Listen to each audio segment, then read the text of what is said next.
എല്ലാം സൃഷ്ടിച്ച സർവശക്തനായ ദൈവം, എല്ലാം പരിപാലിച്ച് നടത്തുന്ന സർവശക്തനായ ദൈവം നമ്മുടെ ഉള്ളിൽ വസിക്കുന്നുണ്ട് എന്നുള്ള ആ ഒരു ഉറപ്പ്, അതുപോലെ തന്നെ ദൈവമാണ് എല്ലാറ്റിൻ്റെയും അധികാരി എന്ന ബോധ്യം ഈ വചനത്തിൽ നിന്ന് നമുക്ക് മനസ്സിലാക്കാൻ സാധിക്കും. അങ്ങനെ ഈ വചനം ഉൾക്കൊണ്ട് അതിനെ മനസ്സിലാക്കുന്ന ആരും അവരുടെ പ്രതിസന്ധികളിൽ തളർന്നു പോവില്ല. കാരണം ദൈവമാണ് എല്ലാറ്റിൻ്റെയും അധികാരി. ഈ പ്രതിസന്ധി എന്ത് വന്നാലും ദൈവത്തിൻ്റെ അധീനതയിലുള്ള കാര്യമാണ് നമുക്ക് വരുള്ളൂ. ദൈവം വിചാരിച്ചാലാണ് നമുക്കത് വരുള്ളൂ എന്നുള്ളത് അവനെ ശക്തിയും അതുപോലെ തന്നെ പ്രത്യാശയും പകരുന്നതാണ്. നമ്മുടെ പ്രശ്നങ്ങൾ എന്ത് തന്നെ ആയാലും അത് പരിഹരിക്കപ്പെടും എന്നുള്ളൊരു ബോധ്യം അത് അവനിലുണ്ടാകും. അതിനു വേണ്ടിയിട്ട് നമ്മൾ നമ്മുടെ ജീവിതത്തെ പൂർണ്ണമായും ദൈവത്തിന് സമർപ്പിക്കണം, ദൈവത്തിൽ പൂർണ്ണമായും ആശ്രയിക്കണം.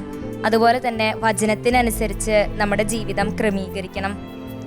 പിന്നെ എന്ത് പ്രതിസന്ധി വന്നാലും നമ്മൾ ഈശോയിൽ അഭയം തേടാം. ഈശോ വാഗ്ദാനങ്ങളിൽ വിശ്വസ്തനായ ഒരാളാണ്. ഈശോ പറഞ്ഞിട്ടുണ്ട്, ഈശോയുടെ നാമത്തിൽ എന്ത് ചോദിച്ചാലും പിതാവ് അത് പുത്രൻ്റെ മഹത്വത്തിന് വേണ്ടി ചെയ്തു കൊടുക്കും എന്നുള്ളത് ഈശോ പറഞ്ഞിട്ടുണ്ട്. അപ്പോൾ ഈശോ വാഗ്ദാനത്തിൽ വിശ്വസ്തനാണ്. ഈശോയുടെ വാക്കാണത്.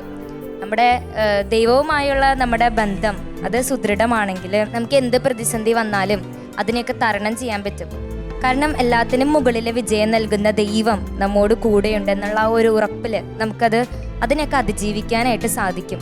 അങ്ങനെ ആ ഉറപ്പുള്ള ആൾക്കാർക്ക് ഒന്നും അസാധ്യമായിരിക്കില്ല. കാരണം സർവശക്തനായ ദൈവം, യോദ്ധാവായ കർത്താവാണ് നമ്മുടെ കൂടെയുള്ളത്.